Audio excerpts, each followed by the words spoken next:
Good evening, everybody. The program Musings of the Kerala State Chapter 31st episode is on.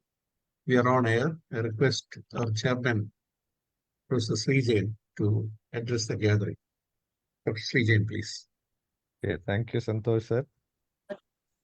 Very good evening to all listening on to this, and very good evening to Sadasivayya sir. Thank you very much for accepting our invitation of the Kerala chapter to spare your time, all of us. And actually, our coordinator Shafiq is not here today. He is having some other engagement, so he has not joined today. And another thing is that we are having seniors, very seniors from the Kerala chapter and also from Soppimath sir chapter, Karnataka chapter also. This is Siddesh sir is there, Narayan Bhaskar sir is there. So many others have joined. Thank you all for joining to this program. And today's topic is esophageal perforation, and Soppimath sir is very familiar to most of us. He is a very good friend and he's an excellent academician. And he had his MBBS from KIMS Hubli in 1984, DNB surgery in 1989, and MS General Surgery from MRMC Gulbarga in 1990. He has worked in various hospitals in Mumbai under various luminaries for a period of 6.5 years and started clinical work in Hubli since 1996 with keen interest in endoscopic, laparoscopic, and thoracoscopic and GI work. Served as a faculty at KIMS Hubli, SDM Dharwad, and is presently head of the Department of Surgery at JGMC Hubli. Served Association of Surgeons of India, Karnataka State Chapter as EC member, treasurer, and secretary. And served ASI as EC member and editor of ASI Journal Scalpel. Has served as AMASI EC member, South Zonal Vice President, and is currently co-opted EC member of AMASI.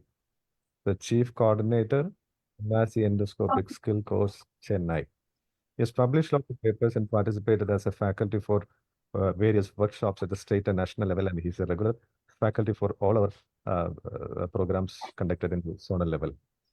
He has trained many surgeons in laparoscopy and endoscopic work and delivered orations at national and state level.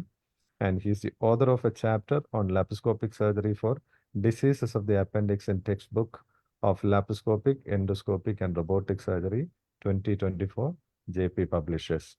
So we are going to listen a very important topic, esophageal perforations and its experiences. And we know that we come across these cases occasionally, and we will listen from Professor Soppimath. Thank you, sir, once again, and thank you all those who have joined to this session. And over to you, sir, for your speech. Please go ahead. Thank you, Srijain, and that's so nice of you. And it's my pleasure to, shall I share the screen? And yeah, please. First of all, my thanks to Kerala chapter of ASI.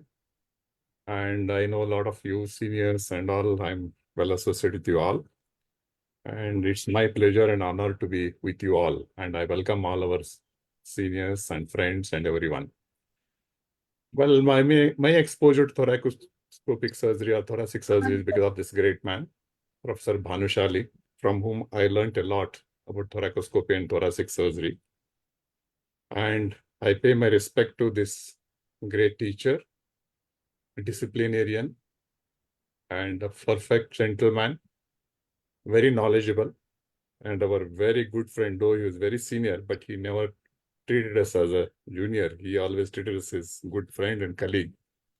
And we remember him very much for his contribution to profession and our person, as a good friend, and to the association. I think most of you remember this snap, and many of you are in this snap. And this is nostalgic memory of all Kerala friends when we had gone on a trip. And this is where is the leader. He may be leader in ASI, he may be leader everywhere, but this picture says 1,000 words. You may be leader anywhere, but I am leading you. That kind of message where Madam is trying to convey you. And here Dr. Santosh has no other choice but to follow her. He's being guided by her.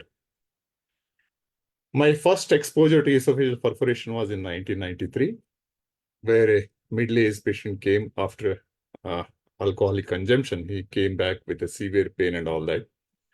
And he had comorbid conditions, and we couldn't handle him in the night in emergency. Clinically, we diagnosed. With the residents, we took him to the radiology, did a contrast study, and we could see that the contrast leak is there. So immediately we rushed him to one of the major hospital in Mumbai with our resident accompanying. There, the people were refusing to admit him in the surgical site, telling that, no, this is not esophageal rupture, perforation. Because we had not given the images and all that, they were not ready to believe the diagnosis.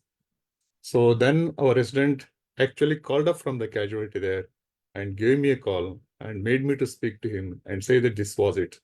That's when they admitted. This is what is the esophageal rupture or perforation, which is difficult to diagnose in the early phase unless one strongly suspects. And of course, when we did iatrogenic perforation way back in 1997, this is what we used to put. This is the plastic stent, which we're getting from, again, from other places because they were not easily available. So whenever there was malignancy or post-radiation stricture, when you dilated, when there was a perforation, this was just to tide over the situation because we didn't have self-expanding metal stents or covered stents then at that time. And it's very difficult to treat them, especially in malignancy or a post-radiation stricture dilatation, etc. This was my first patient where I tried to pull out a denture in 1998 and overestimating my skill and confident that I'll be able to pull out without realizing that the dentures are the most dangerous foreign bodies to be handled. And immediately she had surgical emphysema in the neck because the force what I had applied was little more than I could convince and take her for surgery. And we did suture it, putting a drain, and with a feeding, she recovered. And they still remember me whenever I meet them. And this is my first disastrous experience in handling esophageal foreign body by endoscopy. This was another 11 years boy who came with, after taking a non-vegetarian food, he came with the pain in the neck. And when we did a oral contrast, that didn't pick up any leak, but he had a tenderness, local tenderness. It is a contrast study which we did in way back in 2004 that shows a leak, oral contrast with a CT which was done. And that's when we could pick up this. Of course, we did drain it locally and took out the foreign body and the boy settled. So you can see that the foreign body perforations are very, very dangerous. As you can see that here is a mutton bone, which is just stuck across and cause the esophageal perforation both sides. The advantage with this is that they are slow. Slowly they erode the wall. That's one advantage. So they form a local contained abscess, which can be treated with antibiotics and all that after this. So all these patients were treated conservatively. You can see that there is a perforation on one side of the wall and also on the opposite side of the wall. As you can see, it's both sides of the wall. You can see the perforation. This is another chicken bone, which is stuck and which has eroded the esophageal wall. Again, became a local abscess with a perforation, which can be again treated easily with removal of this foreign body and treatment with antibiotics. These patients did not need any additional surgical intervention except that the foreign body removal. One thing is we have to do a little skill in maneuvering and removing these foreign bodies. Of course, we're not so lucky. This is a young fellow, about 28 years, where he came with perforation, and we had no choice because there was no way that this could be removed endoscopically. And we explored. We had such two patients which we had to be removed. You can see the scar here. And this patient, of course, is a diverticula which came with a large diverticula. And those days, of course, the skills and accessory is not so great with us. With a needle knife, we did a diverticulotomy. As you can see that there is a small perforation here, which is contained, limited. We put him on antibiotics and nil by mouth, and he settled. We didn't have to intervene. This when he came for follow-up, that you see that this small sequelae is there and most of it is healed. And these are, of course, is a tubercular. Sometimes we see these perforations, but with the local abscess again, as you can see, and the tunneling is there. As we go down, again, this patient came with a local abscess with dysphagia and everything. And this turned out tuberculosis. As you can see, that is going to the mediastinum, this day. Again, this patient, the biopsy proved that it's tubercular, treated conservatively, and the patient settled with that kind of treatment. And this is when the patient came for follow-up, that you can see that there is a healing, complete healing, and there is a scarring. So this is how the patient could settle well and absolutely no problem. These are all the local contamination, and there is no free perforation in these patients. These are little dangerous when there is a malignancy, and when you try to dilate them, or it may be spontaneous. The malignant perforations are a little difficult to treat as they come with the local form, abscess formation, or they may be free perforation. As you can see here in this, of course, I had presented this video as we dilate. So in this, you can see that it's a post-radiation stricture where we're trying to dilate. And these are very dangerous because some of them are so tight. And this is what you can see the perforation. This is the lumen, and that was the perforation which you could see. And this other patient where you see that when you dilate over the guide wire and then try to see, and again, you can make out that there is a nice perforation here, which has happened.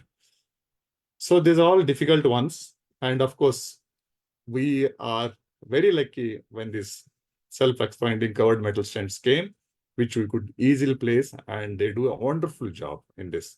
As you can see here in this video, that you can see the perforation site also. As we come back, this is where the perforation is, where the cover stent is intact when the patient had come for follow-up. And this is what does a wonderful job. And we are seeing bronchoscopically also inside how nicely the stent is sitting. This is a great thing to be used in these patients, and this does a wonderful job in these patients, and patient did wonderfully, and it was a very good palliation.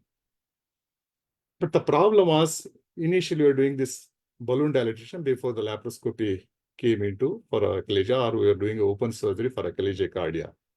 When we did a balloon dilatation, there were fairly a good result which we were achieving, but except 2 patients where we had a perforation. As you can see, this achalasia which were dilated, you can see that there is a contrast leak here. Because it was a small contrast leak, we treated with antibiotics, nil by mouth, and rice tube feeding. After a week, he had settled, and of course, he did very well. But this lady was not so lucky. Elderly lady who came with achalasia, I think whether this technical fault, what it is, I do not know, or maybe age-related. There's a huge tear. You can see the leak here. And the patient had intense pain. We admitted her, and next day, of course, the pain worsened. And this is what we found out, that she had a large tear, and immediately we went ahead with the esophageal resection, where we had to dissect the esophagus with the stomach. And the lady did very well. And this is how the things happened. And the patient did very well. After that, I have been not dilating these achalasias. I do laparoscopic. That's when the laparoscopy came in, and we are comfortable with the laparoscopic myotomy with anti-reflux now. This was a 38 years male who came with cough and dyspnea. When we did endoscopy, because there was a pleural effusion and all, there's a pharyngeal tear. We're expecting esophageal tear or something, but you can see that this is going down and there is a small hole here, as you can see. So this had led to mediastinitis. And he was a pure vegetarian. He doesn't remember how it happened. We couldn't give any explanation. And since this was a tear, pharyngeal tear, we did put in a rice tube for a nutrition. And there was a contamination on the right side. And we put a right side a chest tube, small chest tube, and left side we did a thoracoscopic clearance. And this you can see this small tube is there on the right side, and these are 2 tubes following a thoracoscopic clearance. This other tube, following a thoracoscopic clearance. And you can see the Rice tube in this, where then it's also healing very well. You can see that it is healed.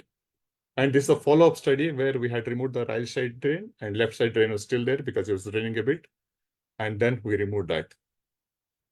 This under 62 years male who was had a diabetes and of course known case of hypertension, had severe chest pain, profuse sweating, he had vomiting, he had tachypnea, tachycardia, and ECG did show ischemic heart disease changes. And what was done? He was thrombolized, but tachypnea increased, tachycardia persisted. When they did a count, it was very high count, about 32,000 or something. That's what they thought, that it is some sepsis. When they did the X-ray, they found that there is a haziness in the left lower lozenge, and they continued with the antibiotics. but dyspnea worsened. Patient became septicemic and oliguric. That's when the opinion was sought. And this has progressed from this first X-ray to this second X-ray. As you can see here, it turned out quite bad. When the CT was done, this is a CT scanogram. As you can see that this is what had happened. There are a lot of collections and everything was so bad that the patient was very septic, oliguric, was in bad septicemia. You can see the collections and bad things. And you can see the mediastinitis here mainly, and left side effusion is there. So what would you do in this? And this was the endoscopic appearance when we did an endoscopy. Why there is a, I think it's not playing, but I think you can see that there is a perforation here, and there is a perforation on the opposite side of the wall also. Now it is playing. So you can see the perforation, the contamination, a gross steps here. You can see the pus, thick pus and all that. And also you can see the perforation on the other side also. And believe me, patient was a pure vegetarian. He didn't remember how it happened and what he had eaten. He was a pure vegetarian, and there was no explanation why it had happened.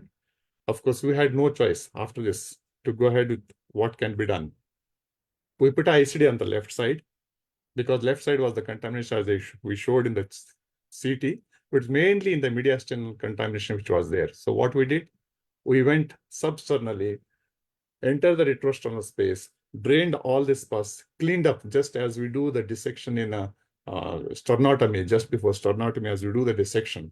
So that kind of dissection we did, drain the whole mediastinum substernally without sternotomy, and we did PEG for a nutrition. And you can see that how this had improved with the PEG as we went in. The dates are here. This on 27, maybe around 4 days after that. It is becoming a little cleaner and started healing with the mediastinal debridement and with the drain, everything and all that. And you can see that this was the earlier picture. This is the mediastinal drain which I had placed retrosternally, and this is how the X-ray got cleared after this. So patient settled well, and when he came for follow-up, it was nearly after 2 months or so, that I think 1.5 months, if I remember right, that is very clear. I think it's taking some time. Hope it starts. And you can see that everything is scarred and healed. This is a perforation site on this side. Everything had healed in this person, and patient did extremely well. So these are the cases where we handled. The 64 years lady came, sudden onset of cough with expectoration following a difficulty after a tablet ingestion. That's what she said. She was treated in Bangalore for 3 days, and then she came to Hubli because her relatives were here. And when we did the X-ray, this is what we could see, that there is a mediastinal widening. Patient was a little septic. She was admitted in ICU. And when we did a CT, you can see that these are the kind of things, collections, everything what you can see here. And this again, you can see the collection, extensive collection of mediastinum and effusion here, which we did drain. We did endoscopy on the bedside, and endoscopic therapy we did, that I'll show the video what we did. And endoscopically intervention was done in this as the patient came after a week, and it was quite a contaminated mediastinum with a local collection followed in and this. So this is what you can see after the endoscopy, that things are settling in this patient. And here this we presented this video, and I'll show you what we did. We did a PEG for this patient for a nutrition purpose. And then as we're coming out in the same sitting, first sitting only, we had done the PEG. Then it was just, there was an opening just below the cricopharynx while coming back, which we noticed.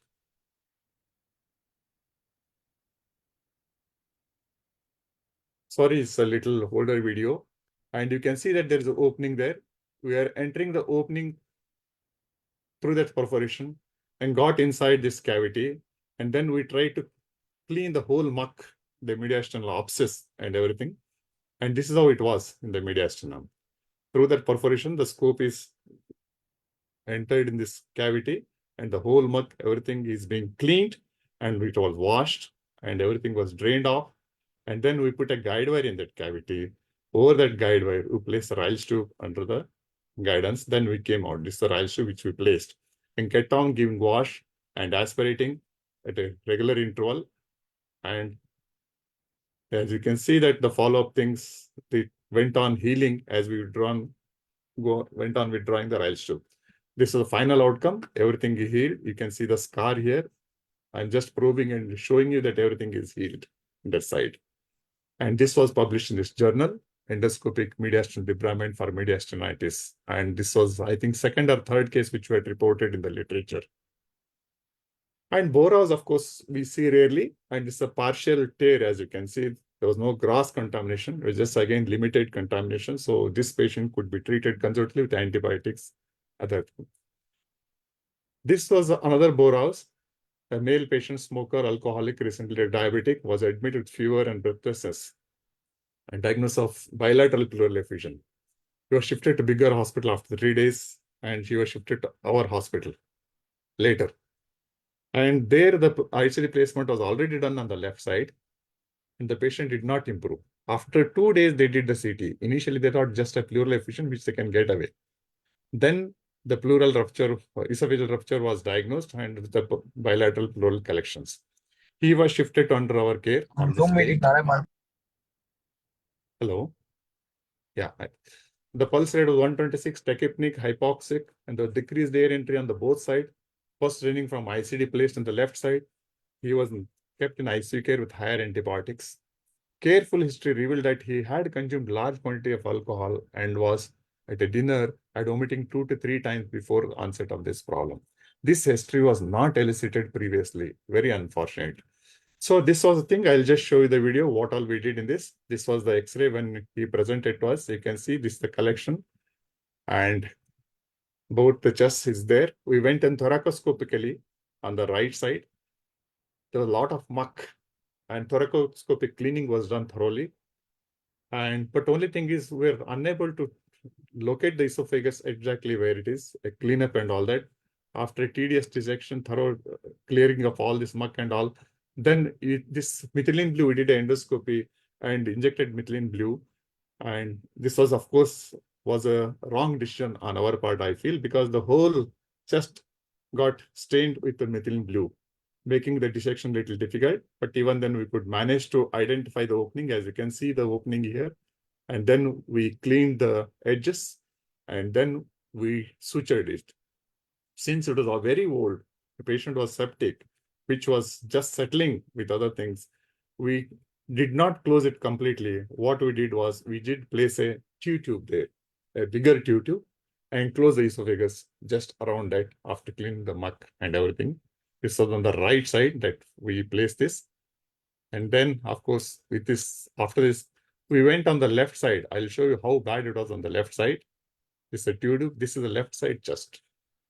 Whole food particle, everything had leaked in the left side chest. Again, the thorough cleaning was done.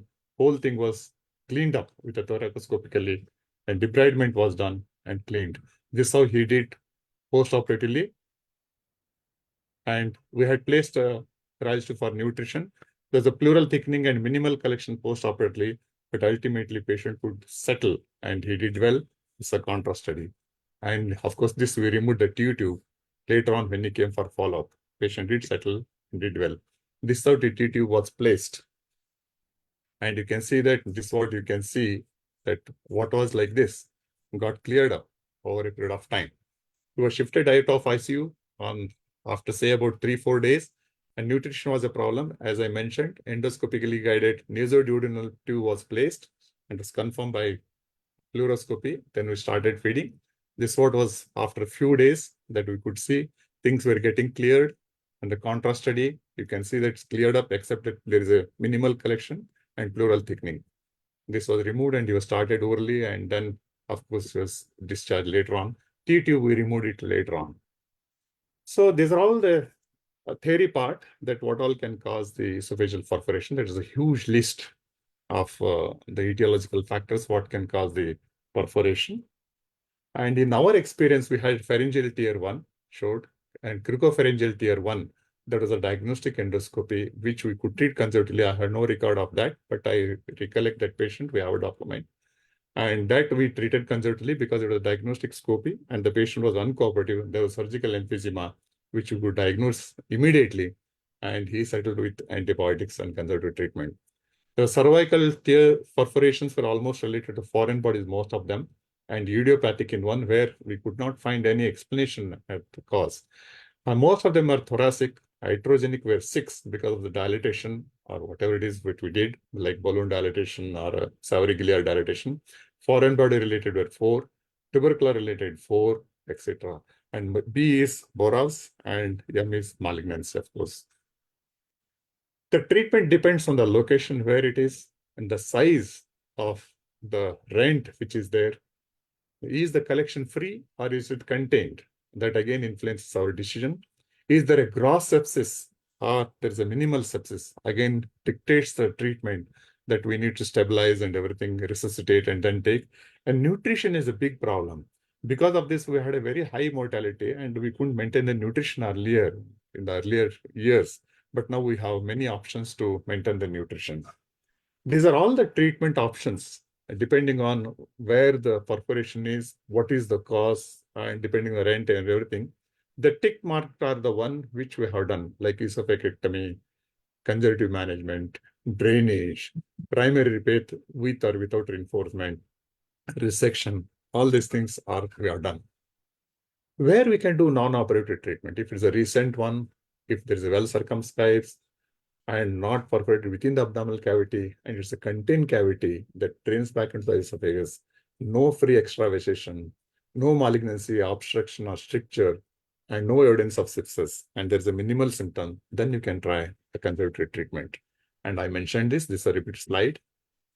And there are no newer modalities like endoscopic closure, either by simple clips or over the scope clips, which has become a little more popular. If it is small rent, other things and all that, they can do with a minimal, along with the drainage. And of course, stenting also is being done along with the drainage and other treatment. Now, of course, EVAC therapy is becoming more popular, where you can do a vacuum therapy to clean up all these things. And they have, of course, is where the contamination is limited and the local contamination, I think they all prove to be very effective. We know that not all esophagus are same, not all perforations are same, not all patients are same, not all infrastructures are also same. We need to have a lot of support from infrastructure, other teams, our colleagues, everything and all that. So I think we need to tailor-make our treatment to all these patients, because as we could see that not one patient had exactly the same kind of treatment which was repeated on that thing. Everything was different. So this is what we could see. So I think we need to tailor-make decision. And I must say that my exposure to thoracoscopy, endoscopy, and general surgical principles has helped me to treat all these patients effectively. And we have not lost any of them. Thank you all. I think with this, I think I'll end my talk. And I'm sure that, like Santosh, there are many people, seniors, who probably have a lot of experience with these patients. I would welcome any comments or anything about this esophageal perforation, because this is a complex topic. I'm sure everyone will have a different experience, and I would love to learn from other seniors and my colleagues too. Thank you. Surgeon sir, Yeah, okay. I wouldn't dare to Then- moderate this session, so please, you would be the best person to moderate the session, sir. Yeah, Madhu, More- sir. So Madhu, this you are side it too was kind. No, his surgeons are sitting there, and he's being one of the most famous esophageal surgeons in this part of the country. So I wouldn't dare to talk about esophageal perforations when he's sitting over there. So I'd love to listen from him then. Anything where I could have improvised or any suggestions or about his experience.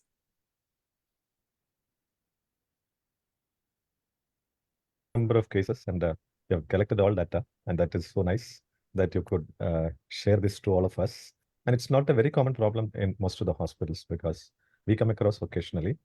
And one thing which I would like to talk about is that you were talking about the nutritional correction. So sometimes in emergency department, people used to do gastrostomy. The gastrostomy should not be done in any patient with esophageal perforation, because at some point of time, if the patient requires a replacement, the first choice is stomach. So if gastrostomy is done in the greater curvature or in the body of the stomach, we may not be able to use the stomach for further replacement or replacement of the esophagus. So always, if we are planning to give a good nutrition, either we can go for a gastrostomy at the lesser curvature, where we are going to remove the lesser curvature, or it should be a feeding jejunostomy, so that the stomach can be kept intact for further replacement. And most That's a of the nice time, tip.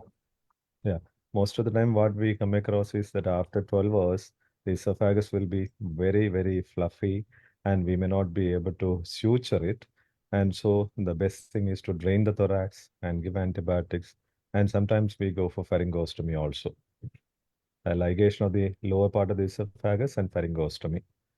So anyway, tube thoracostomy, and as you said, the last part of it, the thoracoscopic experience, the endoscopic experience, and the general basic surgical principles holds very good in these things to manage esophageal perforations.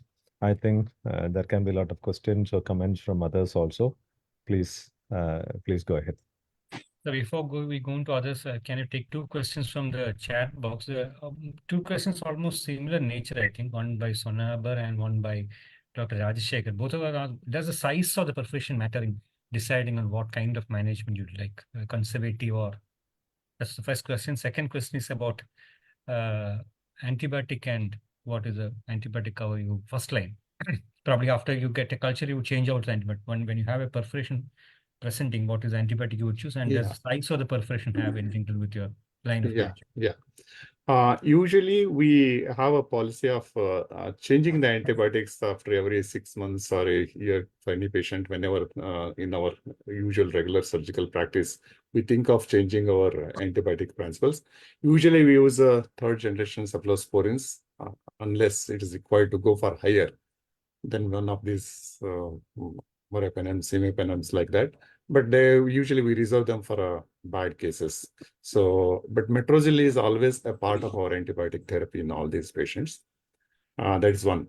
Number two, about the size, there is nothing like a dramatic thing, but in the cases as I have shown in those, the where I had to do the conservative treatment, or maybe the repair, the perforation was less than maybe around 1.5 or 2 centimeters. I think it's less than 1.5, 2 centimeters.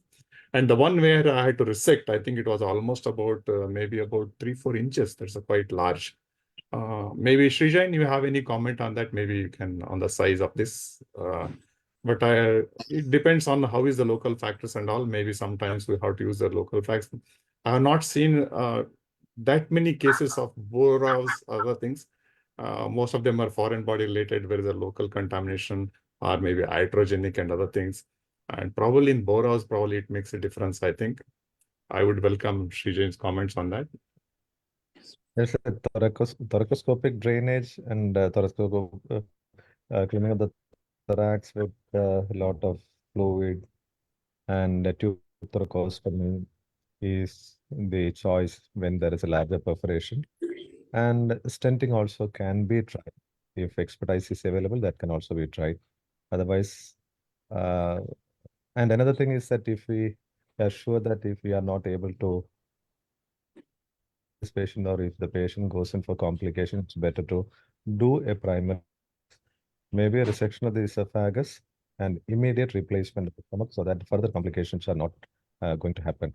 Otherwise, if we wait for a long time, the nutritional status becomes poor and the sepsis also can go in, and it can be how the morbidity will increase and the mortality also can rise. So in such situations, it's better that we go for a definite procedure in the initial stage itself when the patient is not deteriorated. That's what I believe. I think in a stable patient, the resection part, I think, should be fine. Probably those who are very septic and unstable, probably drainage and diversion probably would work better and then go in later, I think. Do you agree on that part? That you will go ahead with resection probably in relatively stable patients? In stable patient, actually, we can do that so that the morbidity is very much reduced. So somebody has asked a question regarding, again, the new thing, which we use for anastomotic directions as well, the EVAC therapy, EVAC sponge. Or have you had any experience with using that with success, or what is your outcome? Has been the outcome? Yeah, what I showed, that placing a RAS tube in that cavity in one of the perforation, probably it's a part of a EVAC therapy, I can say. That now what is been improvised in EVAC is that you put a sponge around that nasogastric tube at the tip and tie it up and put it in there and put a negative suction so that everything gets sucked out. Of course, there are commercial products also available, but you can prepare in your own setup, that you can take a thin sponge layer, tie it up over the trial tube, and through the endoscope, maybe with the help of over tube or whatever it is, try to push in that cavity that leaks and other thing wherever you suspect that this the thing, identify it well and suck out and place it and go on changing maybe every 4 or 5 days or something, depending on the contamination. How is it? That is, I think, is a very useful thing which has come up of late. And according to literature and reports and all that, this seems to be quite promising in many of these cases. Maybe we didn't get that such opportunity to try in our recent days, maybe because my case is a bit old where I use the trial stove. Maybe I would love to try it in case I don't wish that we should get this patient, but I would definitely love to. It's not a very complex procedure. Those who know how to do endoscopy, I think can easily do that. It's a very simple procedure. So yes, you want to add something on EVAC? Do you have any experience on EVAC for mediastinal? No, I don't. I have not tried so far. I don't have any experience. Dr. Prathapan, would you like to comment anything?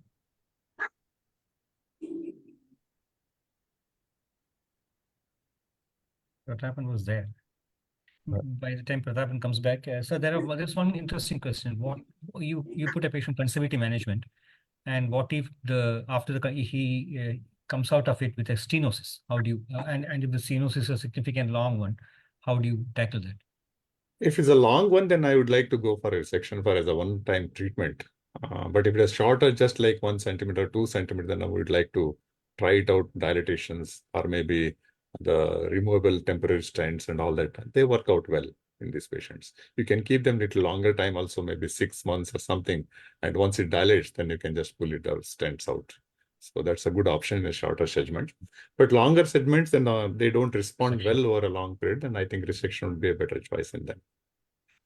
I think one other question was regarding the nutritional aspect, which I think you answered during a course of presentation. If it's a short TPN or FG, I think what you said was if it's a long, drawn out convalescence period, you would prefer a enteral feeding, the form of yes, PEG. In most of the cases, you had resorted to PEG, I find from your presentation. No, I could use PEG only in 2 patients where the contamination was local and it was not extensive tear or anything. Where, as Dr. Srijan has mentioned, whenever you suspect that these patients may land up in problem where you may have to use a stomach tube, I think, as I mentioned, yes. We wish not to disturb the stomach and do a feeding jejunostomy, or maybe nasoduodenal, nasojejunal, all those things can also be tried. And we can also supplement, that both TPN, that also maybe when that also can be tried in initial phase. And later on, of course, enteral feeding, as you mentioned, is the best choice, that we need to depend on the enteral feeding. Santosh sir, you would have some. Yeah, I have fairly large experience on spontaneous esophageal perforations. 2 of them had been treated after thrombolysis, as Soppimath said. Second is, when I started my work in Kolancheri, we used to get a lot of formic acid poisoning, and patients have perforated after poisoning. Formic acid injection with perforated. 2 of them had mediastinitis, where I had to do a mediastinal drainage. Many of them had large segment strictures. The issue with large segment strictures and resection in these kind of patients who have had mediastinitis is that when you attempt to do a resection, the entire area is plastered. So we may not be in a position to do a resection as you think in strictures as a result of acid poisoning.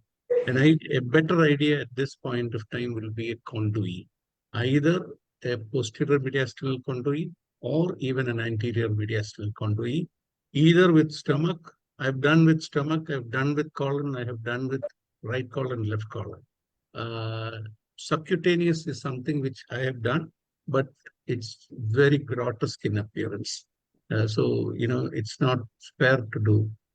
The other point is, as far as putting the nasogastric tube is concerned, or feeding through the nasoduodenal or jejunal feed is concerned, in poisoning, in acid or alkaline esophagitis, it may not be a good idea to pass a tube. It is all possible only when you have a spontaneous perforation. Otherwise, the whole esophagus looks so bad. And I wouldn't like to attempt a resection in these kind of conditions at all. In fact, there was one lady who tried to commit a suicide, where long segment structure was there. I operated this lady after settling everything. About a year and a half later, multiple dilatations failed. She had an esophageal gastrectomy, a total esophagectomy, and she had a pharyngostomy, and we had pulled it out the neck. And luckily, later on, she got married and had born 2 children. She comes and sees me once in a while. That's my longest surviving patient, probably 30 years. 32 years old. Nice. That's my experience.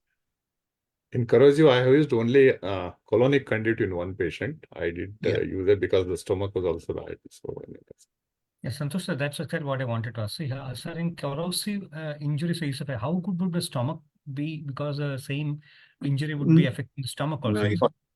Madhu, it all depends on whether it's alkali or acid. The usual thing that we get in the eastern coast of Kerala is formic acid, because this is easily available as part of the rubber industry. The rubber industry. Yes, I've seen formic acid as well as sulfuric acid being consumed with the intention to commit suicide. If the patient comes early, we try to do endoscopy, wash out the whole thing at that point of time, neutralize to reduce the injury. A second attempt later on to do a scopy will almost always turn to be disastrous, because it's so edematous, friable, and all those things. Esophageal mediastinitis is a big problem. I would say these things, they have a transmural perforation, and once they have this mediastinitis, is a big problem. Stomach is seldom available if you have got large volume that has been consumed. So they also undergo stricture. So as Srijan has said, possibly a jejunostomy early to feed, and later on reassess the patient, see whether stomach is available.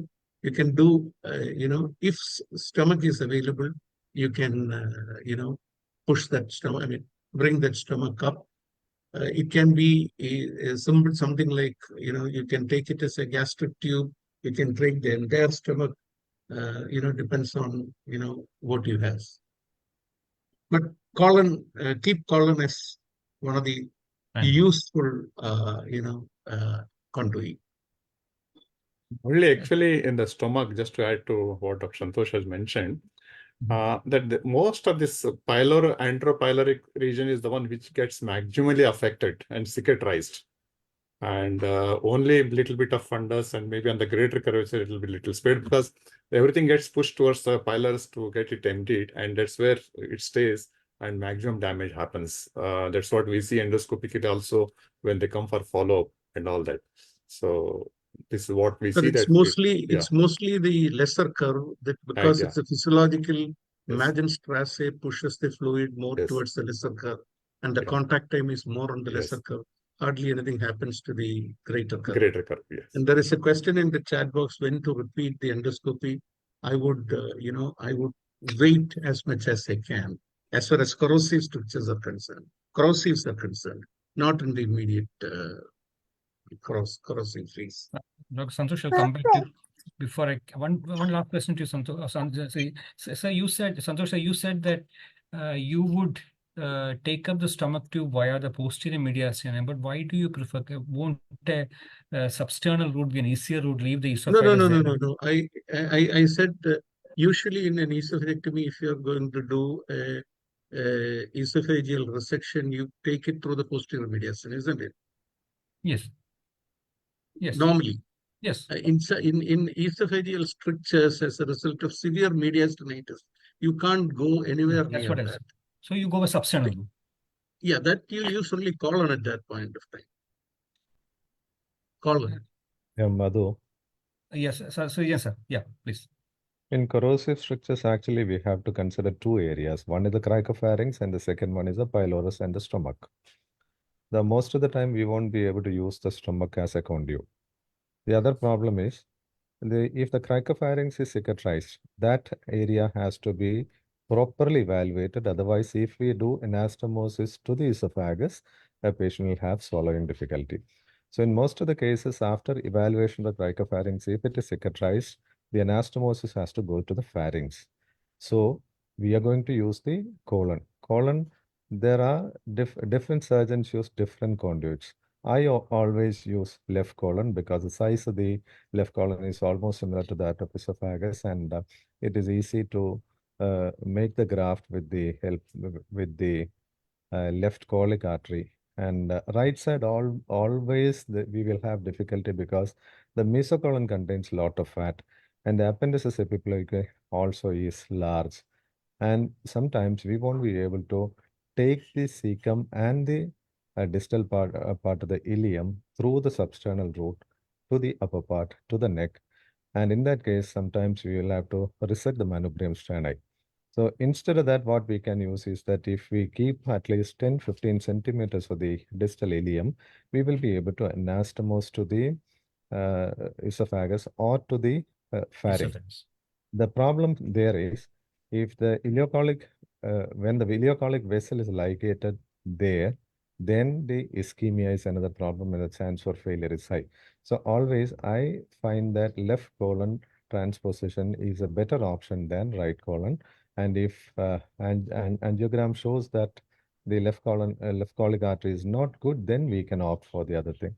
Otherwise, always I find that left colon is a better option. So always the most important point which I would like to mention here is it is equally important like pylorus, the cricopharynx also is important. If there is a stricture, then the extensive procedure which we perform for this patient will become useless. So we have to decide whether anastomosis has to go to the esophagus or to the pharynx. Ideally, I think, sorry, Please. ideally, I think to make any decision about these things, we must wait at least for about 3 to 4 months to see what is happening, which are all things which are going to be manageable and which are not manageable. Then now we have to take a call on that, I think. Earlier Sure. decisions, I think, would be, will have a disastrous outcome if something else lands up in, like stricture, other things and all that.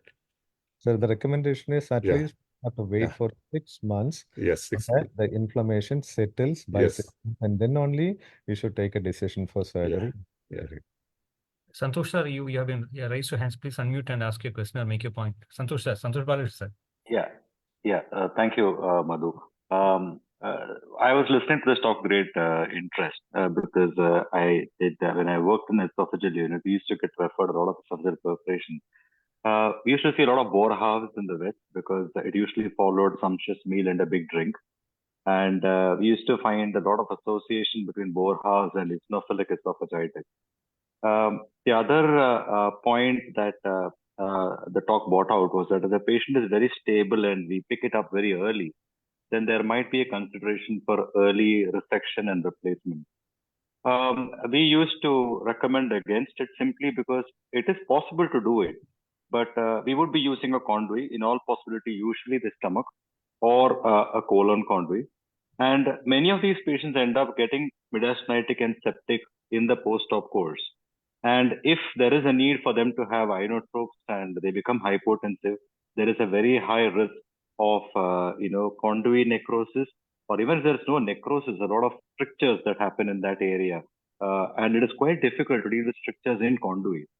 Conduits by themselves have a lot of motility issues. Colon conduits especially so. They are very functional, I would completely agree, but they do have motility issues.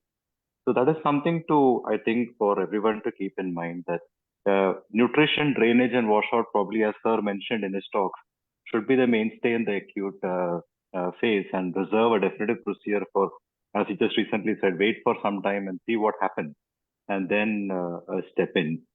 The talk also highlighted how important it is for surgeons to scope, something I see woefully not being done in Kerala. I started off scoping here, but I've been off it for the last few years because of regional preferences. But I think endoscopy, especially upper GI endoscopy, is a vital skill for surgeons to have, and I think the ASI should try and promote that as well. So thank you for the opportunity. Thanks. You're not heard, Murali. Maybe you are muted. You Sorry, need sorry. to. No, the points that Santosh mentioned, well taken. So do you want to add anything to it? So he also suggesting that early intervention will be very rarely, in probably in very select subset.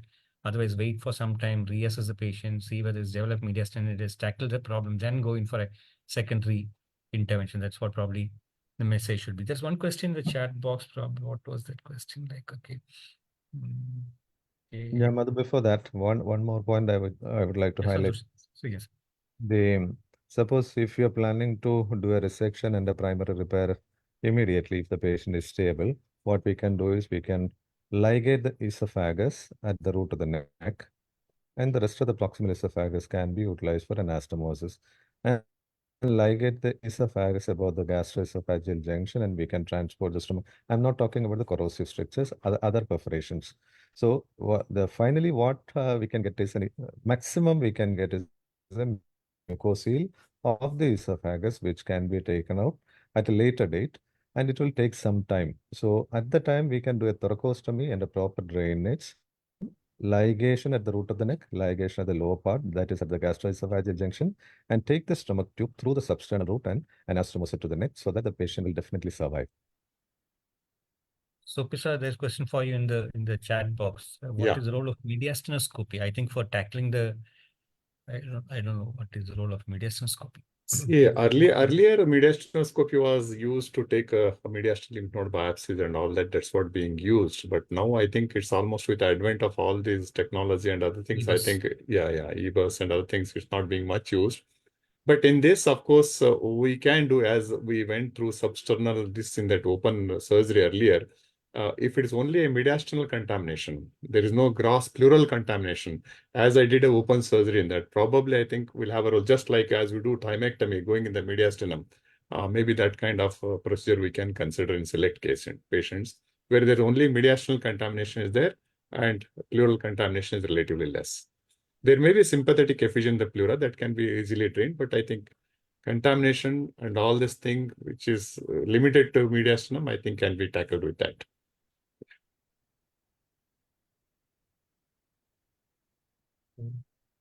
Again, sir, it's 10 p.m. Okay. So closure time. So anybody would like to make a comment or any statement or any question? Siddesh, sir. Yeah, good evening, Madhu. I think outside I should congratulate Kerala chapter, a wonderful program and a wonderfully compiled with case-based presentation was original experience. Obviously, Soppimath is excellent in that narration and a lot of learning. And because of valuable contribution by experts, Srijan, Santosh, everybody. And my personal, being an endoscopist, I agree. We need to push endoscopy for obvious reasons. If you have to manage them, pick them up early. I would just like to add only one point as an endoscopist, as Santosh Soppimath put it, majority of the time, it was foreign bodies which have got danger of perforation. If they are not done it by their natural process, while extraction, they may cause an injury. So I use a over tube over the endoscope, which I preserved carefully, a over tube which I have mentioned earlier in some other presentation, which is first generation banding equipment for varices. Stegmann operators, that tube I have preserved it very well. With a threaded over the scope, I intubate the esophagus and get the foreign body, somehow the sharp part into that, and then we retrieve it safely. So the biggest chance of esophageal perforation occurring in the proximal, that is the cricopharyngeal thing, is taken care of. Of course, the other thing which I just wanted to add with my personal thing is only one case I could manage the lower esophageal perforation, Borovi, whatever, with over the scope clip. So this is off late I had done, but I think I don't know whether the patient did well because of the clip or just because of the conservative management. But this is one thing I could just add. Otherwise, I agree everything what Soppimath said. Wait and watch, control sepsis, nutrition, of course, antibiotics, and pray that they don't need another intervention. One word about corrosive. We do get a lot of corrosives, suicidal, because sericulture is common in Mysore, Chamarajanagar area, and they use this formic acid again as one of the thing in that industry. I don't know where exactly they use. So this is very common. And again, we get across esophageal strictures, which are very difficult to manage, long segment. And we have ended up with few resections. Thank you. Thank you, sir. Surgeon sir, I think we should find out. Okay, there is one question from Dr. Sanobar Sheikh. Stomach or colon preference for Oh, conduit. sorry, I missed out. Only thing is that if it is for perforations other than corrosives, stomach is the first choice. Always stomach is the first Yeah. choice. And if stomach is not available, then we go for colon. And especially colon is used in corrosive strictures. As I said, after 6 months, we'll evaluate this. And finally, if stomach is available, again, stomach can be used. But colon is always the second preference. So thank you. Again, one question from me. Again, one question from me. Have you seen CA in structured esophagus? Cross-structured esophagus? No, sir. Even though theoretically it is said that I have not seen a patient with malignancy because I have seen two cases. I have seen. Seen two cases. okay. I have seen one. We keep seeing them. We keep seeing them. Just one case I have seen. Very difficult to manage. Okay. Extremely difficult. Mhm. Because generally we don't Thank you. take Sorry, interfering. inflamed area.